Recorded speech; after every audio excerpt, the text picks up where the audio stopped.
ईश्वर प्राप्ति के 10 वेदोक्त साधन। धर्म का सबसे बड़ा लक्षण ईश्वर प्राप्ति है, क्योंकि जब तक मनुष्य की रुचि ईश्वर के प्रति आकर्षित नहीं होती, तब तक वह सच्चे सुख और शांति से वंचित ही रहता है। इस संबंध में वैदिक साहित्य में इस प्रकार के साधनों का उल्लेख मिलता है। उद्गीत विद्या। मुक्ति का सर्वप्रथम साधन ज्ञान है। इसके बिना मनुष्य को धर्म का स्वरूप और विधि ज्ञात नहीं होती और इसलिए वह परमात्मा को भी प्राप्त नहीं कर सकता। इसका सबसे सीधा उपाय ओम अथवा प्रणव द्वारा परमात्मा का ध्यान करना है। यही परमात्मा का सर्वश्रेष्ठ नाम है। इसी से प्रणव को उद्गीत कहते हैं। प्राचीन ऋषियों ने इस अक्षर को अविनाशी बतलाया है। पृथ्वी सब प्राणियों को धारण करती है, वही प्राणियों का आश्रम है। उसका सार है जल। जल ने ही औषधियों में सार तत्व उत्पन्न किया है। उसी से मनुष्य परिपुष्ट होते हैं। मनुष्य में सबसे महत्व की वस्तु है वाक। उसमें ऋक् और साम यथार्थ तत्व हैं। उनका सार ओम है। शक्ति अथवा अर्थ के ध्यान से इसके बढ़कर ईश्वर का दूसरा नाम नहीं है। छांदोग्य में कहा गया है सरा नाम रसतमः। इसके उच्चारण के समय वाक और प्राण में एकता उत्पन्न होती है। इसके जप करने वालों के सब मनोरथ पूर्ण होते हैं। संवर्ग विद्या। इसका अर्थ होता है ग्रहण कर लेना अथवा ग्रास कर लेना। अग्नि बुझाने पर क्या हो जाता है? सूर्य चंद्रमा अस्त होने पर कहाँ रहते हैं? इसका उत्तर यही है कि ये वायु से ग्रस्त हो जाते हैं, अर्थात इन पर वायु का आवरण पड़ जाता है। जल भी वायु में लीन हो जाता है। सुषुप्ति के समय वाणी, आँख और कान तथा मन प्राण में ही व्याप्त रहते हैं। उस समय केवल श्वास प्राण वायु चलता रहता है।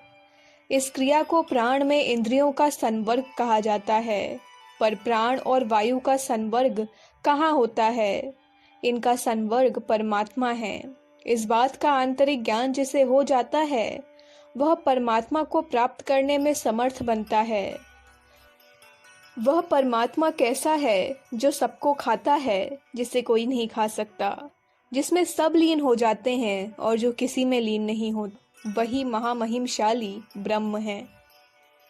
इसी बात को छांदोग्य में इस प्रकार कहा गया है आत्मा देवानां हिरण्यदंष्ट्रो बभसोन सूरिर्महान्तमस्य महिमा नमाहुर नद्यमानः। मधु विद्या।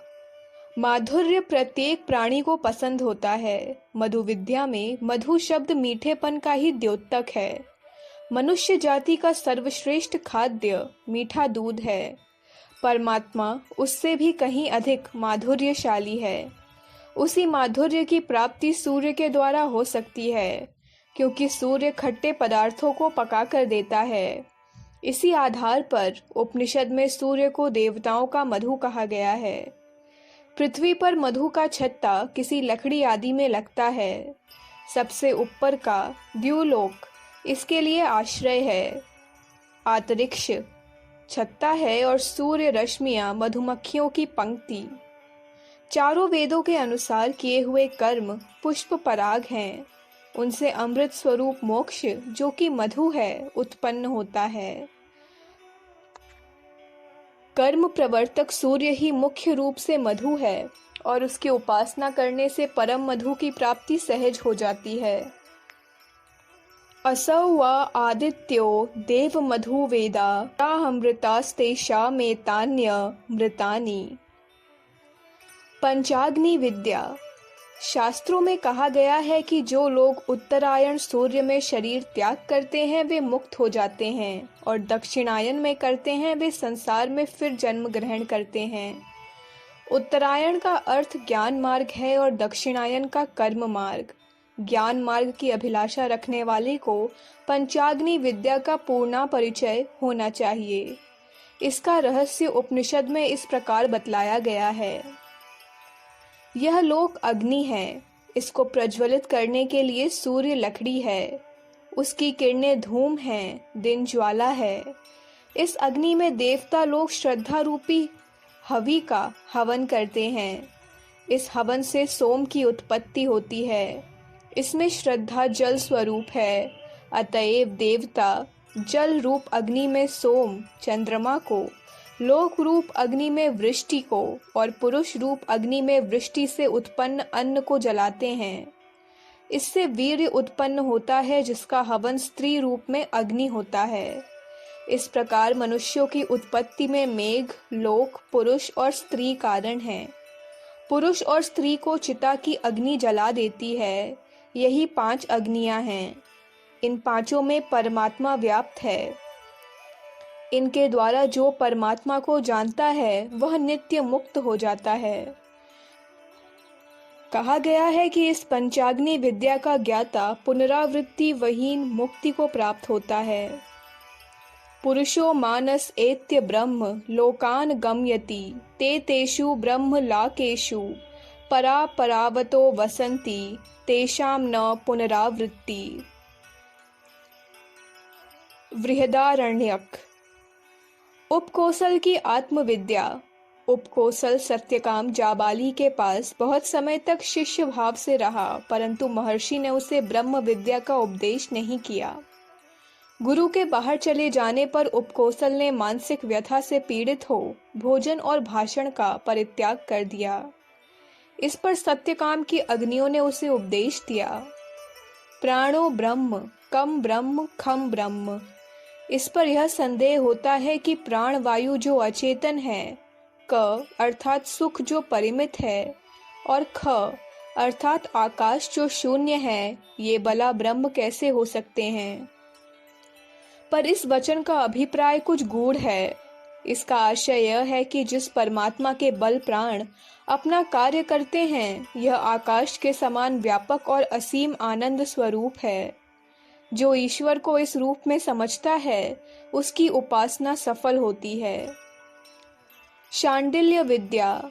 महर्षि शांडिल्य ने कहा है कि परमात्मा का मुख्य गुण करुणा है। मुख्य ही तस्य कारुण्यम। शांडिल्य सूत्र। उनका मत है कि समस्त ब्रह्मांड ब्रह्म है।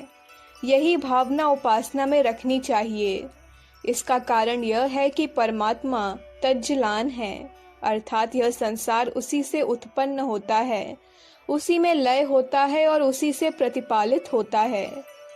पुरुष की जैसी भावना होगी वैसी ही उसकी गति होगी। यदि हम परमात्मा की भक्ति करके उसी का आश्रय लें तो अवश्य उसे प्राप्त कर सकते हैं।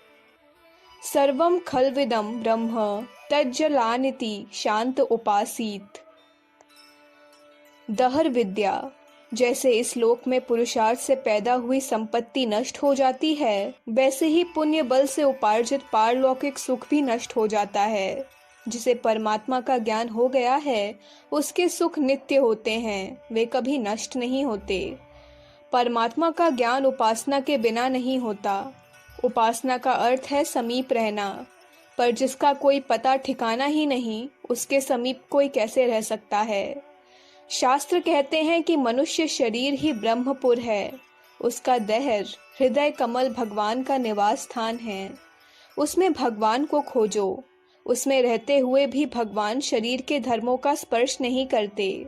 जरा, मृत्यु, क्षुधा, पिपासा उनका स्पर्श नहीं कर सकती। बाहर की अभिलाषाएं वहां पूर्ण रहती हैं। कोई दुख शोक नहीं सताता। यदि दमस्मि न ब्रह्मपुरे दहरे पुण्यनीकम विष्म दहरो स्मिन्नतरा काशस्तस्मिन् यदन्तस्त दन्वेष्टव्ययम्। भूमि विद्या। जगत के प्राणी जो कुछ करते हैं उसका उद्देश्य सुख है। सुख की जानकारी के बिना सुख कहीं हो सकता। सबसे महान वस्तु ईश्वर है, वही सुख है। उसका स्वरूप आनंदमय है। आनंदो ब्रह्मणो रूपम। यहाँ एक बात विचारने योग्य है कि हम जगत में बहुत कुछ खाते पीते देखते सुनते हैं, परंतु तृप्ति नहीं होती। इसका कारण क्या है? कारण यही है कि जगत की वस्तुएं परिमित हैं, अल्प हैं। परमात्मा सबसे बड़ा है, असीम है। उसके प्राप्त हो जाने पर दूसरे किसी पदार्थ की इच्छा नहीं रहती, पूर्णता आ जाती है। सब वस्तुएं विनाशशील हैं, केवल परमात्मा ही अमृत स्वरूप भूमा अनंत है। यो वै भूमा तत्सुखम नाल्ये सुखमस्ति भूभैव सुखम। छांदोग्य। दीर्घायुष्ण विद्या। जो मनुष्य 24, 44 अथवा 48 वर्ष पर्यंत ब्रह्मचर्य का पालन करके यज्ञादि करते हैं, वे निरोग रहते हुए 100 वर्ष पर्यंत जीवित रहते हैं। जो ब्रह्मज्ञानी उपासक हैं, उनकी मृत्यु उनकी इच्छा के अधीन रहती है। छांदोग्य उपनिषद में कहा गया है कि महिदास नाम के एक ज्ञानी 1600 वर्ष तक जीवित रहे। एतद्ध स्म वै तद्विद्वाना महिदास एत्रेय सह 16 वर्ष शतम जीवत। इस प्रकार ज्ञानी जन बहुत काल तक जीवित रहकर परमात्मा की उपासना करने में समर्थ होते हैं। मंत्र विद्या। सिद्ध अथवा शरणागति प्राप्त हो जाने पर धन की आवश्यकता नहीं रहती, परंतु साधना अवस्था में उसकी आवश्यकता होती है। इसके लिए मंथाक्य कर्म किया जाता है, जिससे धन प्राप्त होता है। उस कर्म में ईश्वर से प्रार्थना की जाती है कि हे अग्नि स्वरूप देव भगवान, सब देवता विपरीत होकर मेरी सफलताओं को नष्ट कर देते हैं। मैं उनकी तृप्ति के लिए आहुति देता हूँ। किसी अच्छे मुहूर्त में केवल दुग्ध पर रहकर कुशकंडिका करें तथा औषधियों और फलों से हवन करें।